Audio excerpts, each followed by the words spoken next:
Greetings everyone, this is Connor from DagoraTV, and in this video we're going to be talking about all the news at E3 2016 relevant to the Elder Scrolls series.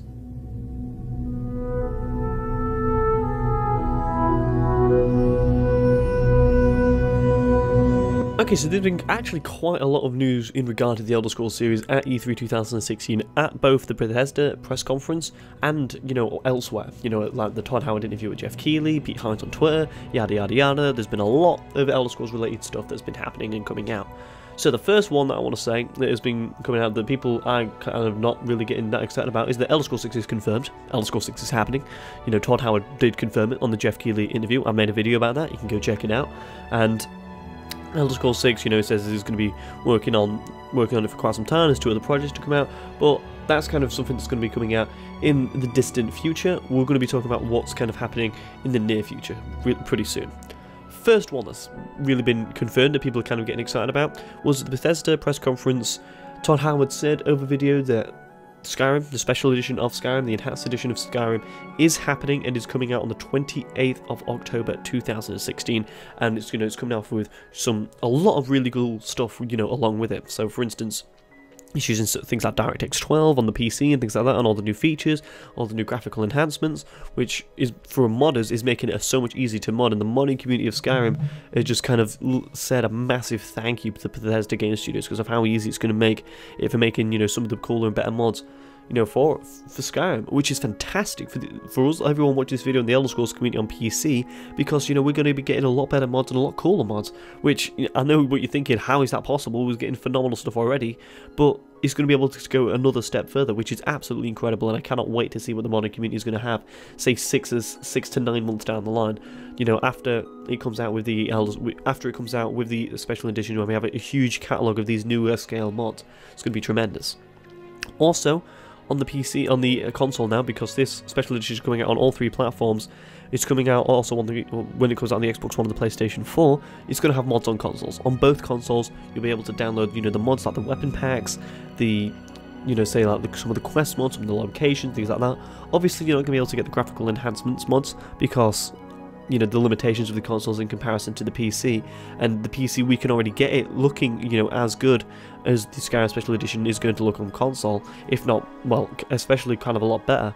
But you are going to be able to get them really cool mods, the weapon mods, the crazy mods and things like that. They're all going to be there, and you'll be able to rate them and things like that. There's all them features that we're starting to see now in the Xbox One edition of Fallout 4. We're going to be able to get that on the console with Skyrim, and that's going to be fantastic. Very exciting times for the Elder Scrolls fans on the newer consoles who haven't been able to play it for quite some time if they got the new console, especially when they come out. But Skyrim Special Edition is there. It's coming out the 28th of October 2016, and the best thing for all PC players is that we was all thinking, is this coming out on PC when it was rumoured? Is it really for us? Can we just really forget about this? Well, you don't have to forget about it. You don't even have to worry about it, because we're getting a free upgrade to the Special Edition. If you already own Skyrim and all the DLC, you are getting a free upgrade to the Skyrim Special Edition, which is, thank you, Bethesda. We're able to get a brand, new version of Skyrim, an enhanced, remastered version of Skyrim, and seeing how kind of different it is and how cool it is to mod, it's gonna be great. It's gonna be great, and I'm very excited for that to come out on the 28th of October. Once again, don't forget the date, mark it in your calendars, get hyped. Okay, there's 2 other Elder Scrolls games that was kind of, news and updates on at the E3 conference, and one of them was the Elder Scrolls Online, and the other was the Elder Scrolls Arena. We'll cover Elder Scrolls Online now, because basically, there's kind of less to cover than what there was in Arena. So in Elder Scrolls Online, Matt Farah come out on stage, gave some numbers, said they had 7 million players over the last year, which is, bloated numbers for the reality of it, to be honest with you, because, they had a lot of people going in for the million competition and things like that, and the console launch, it sold very well on console and things like that. But overall, I would like to see what the average concurrent figures are to get a real test of how well that game is doing. But all in all, the game seems to be making a lot of money, and it seems to be doing well for what they said. They've got good DLC packs coming out and things like that.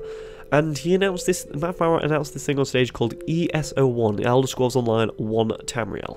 So this is basically, we're now on that mega server, which they said they was going to be bringing out at launch, where it's one server. We can now quest with people from the Daggerfall Covenant. We can now quest, if you're in the Aldmeri Dominion, you can quest with people in the Daggerfall Covenant. If you're in the Daggerfall Covenant, you can quest with the Ebonheart Patch, things like that. You can quest with anyone, anywhere in Tamriel, And also you can quest with people on the console as well. So it's all under one scale in the PvE side of things. I don't know how this is going to work on PvP.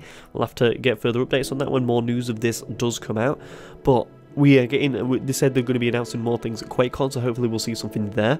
But we're going to be getting, you know, be able to play with our friends in different factions and things like that, which is fantastic.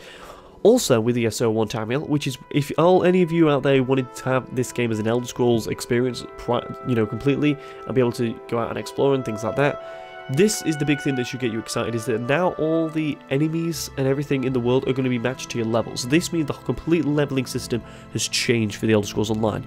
And you must be thinking, why should I be excited about this? Because when you start the Elder Scrolls Online, originally, it had this leveling system, as you know, the further, say you're in Oradon, the first zone in the Halmeri Dominion, every level in the zone, the further north of the zone you go, the high level characters will get. So that means that you couldn't really realistically run to the other end of the island without really being killed, because everything else is high level with you.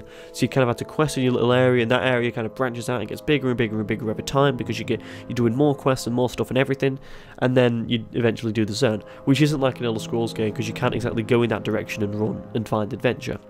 But now you can, because everything is leveled to you like Oblivion was, and it's going to go in that Oblivion leveling system where, you know, everything is kind of your level. You know, there's obviously going to be harder ones at your level, like bosses and things like that, but everything is going to be irrespective to you, so we can now go out and explore.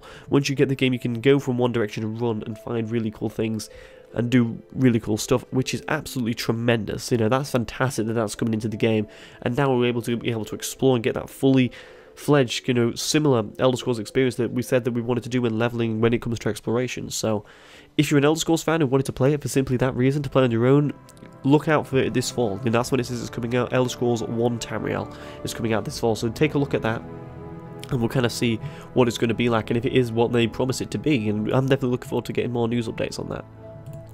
Okay, the last bit of Elder Scrolls stuff that we got was Elder Scrolls Arena, which took quite a bit of time, about 10 minutes or so, on the Bethesda press conference, and he's talking about some of the story, you know, relevant to the card game and the single player campaign that we're getting. And the story is going to be told from a moth priest named Kellen, and this is, you know, a very different kind of aspect of a story that we've had in an Elder Scrolls game before, because really it's always been a mammoth cataclysmic event that's happened in the Elder Scrolls world to, you know, cause us to do something to basically save the world. But it's about a forgotten emperor, actually, in the Elder Scrolls world, and how, you know, he's kind of scattered and we've got to kind of hunt him down. We're learning the story of that, and we actually make, you know, choices in this game. You know, it's not really a set story where we win a game, so you cutscene, win a game, so you cutscene, win a game, so you cutscene, like I thought. No, we're actually interacting with the story. You know, we're making choices to go further down the line and things like that. And this is really making me very excited for the single player campaign, because I was going to get the game anyway for the aesthetic and for the theme of the card game, even though I'm not a huge CCG fan.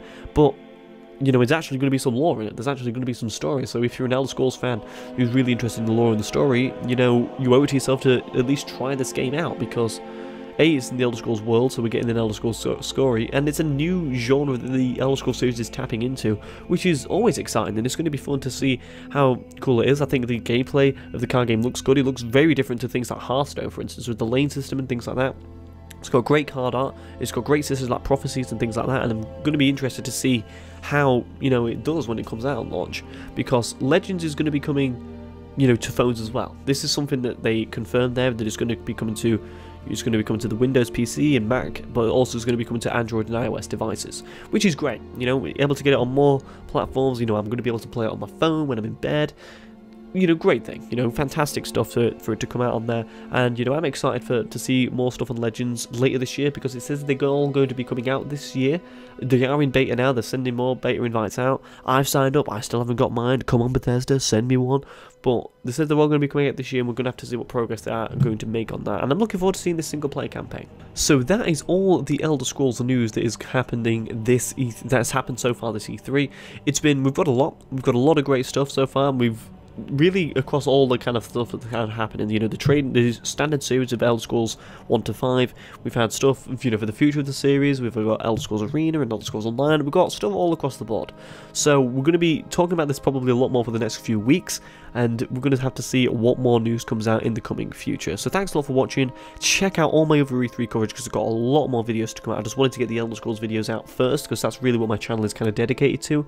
Also, follow me on Twitter at DagoraTV to get me regular tweet updates on games and things like that. And also, check out my Twitch and Patreon at DagoraTV on both of those places. So thanks a lot for watching, and I'll see you later.